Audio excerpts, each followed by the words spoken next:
Bismillahirrahmanirrahim. Assalamualaikum warahmatullahi wabarakatuh. Nama saya Jenale Pramesti dari kelas 3K. Saya ingin melakukan percobaan yang berjudul mengamati campuran homogen dan heterogen.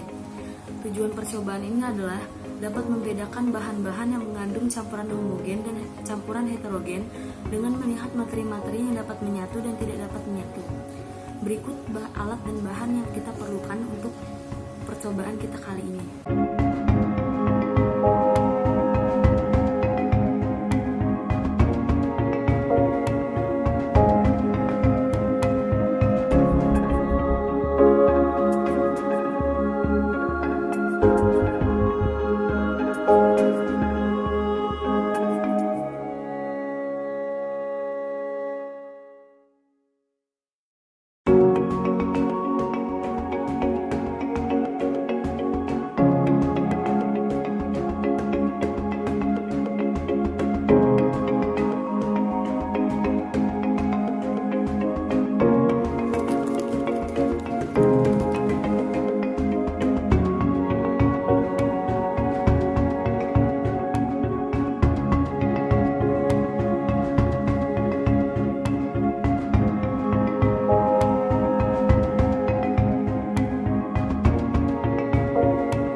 Molekul air memiliki kutub yang tetap, yaitu atom H sebagai kutub positif dan atom O sebagai kutub negatif. Dan molekul garam juga memiliki kutub tetap, yaitu ion Na sebagai kutub positif dan ion Cl sebagai kutub negatif. Saat air garam dicampur dan diaduk, terjadi interaksi antara molekul air dengan garam. Kutub positif air, yaitu H, akan menarik ion negatif Cl- dari garam. Sedangkan kutub negatif air dalam hal ini yaitu O akan menarik ion positif Na+ dari garam, sehingga terlarutlah garam dalam air dalam bentuk ion-ion bebas, di mana setiap ion akan dikelilingi molekul air seperti ini. Ketika kita melarutkan garam atau NaCl ke dalam air, maka partikelnya akan terurai menjadi ion-ion yang berukuran kurang dari 1 nanometer. Hal inilah yang menyebabkan kristal-kristal garam tidak lagi terlihat dalam campuran atau larutannya menjadi jernih. Kemudian, bagaimana dengan campuran air dan pasir? Ketika pasir dicampurkan dengan air, ternyata pasir tetap berada dalam padatannya dengan ukuran partikel besar, yaitu lebih dari 100 nanometer, dan pasir tidak dapat terlarut dan tercampur baik dengan air. Inilah mengapa pasir mengendap di bagian bawah gelas. Air dan minyak tidak bisa tercampur karena disebabkan oleh perbedaan kepolaran antara minyak dan air. Senyawa polar hanya dapat larut dalam senyawa polar, sedangkan senyawa nonpolar hanya dapat larut dalam senyawa nonpolar. Senyawa polar adalah senyawa yang terbentuk karena adanya suatu ikatan antar elektron pada unsur-unsurnya. Hal tersebut dapat terjadi karena disebabkan unsur yang berikatan memiliki nilai keelektronegativitas yang berbeda.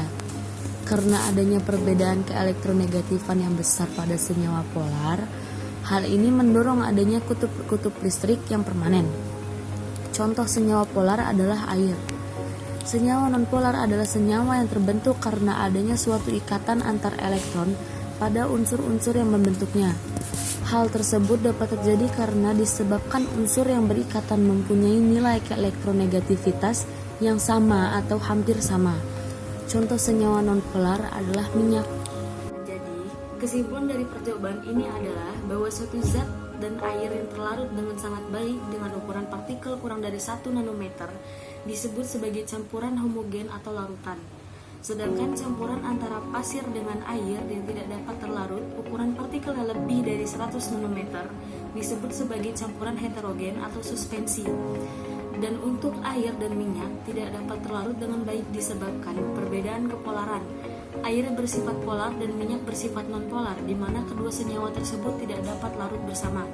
Sekian dari praktikum saya hari ini. Mohon maaf bila ada kesalahan kata. Syukron. Assalamualaikum warahmatullahi wabarakatuh.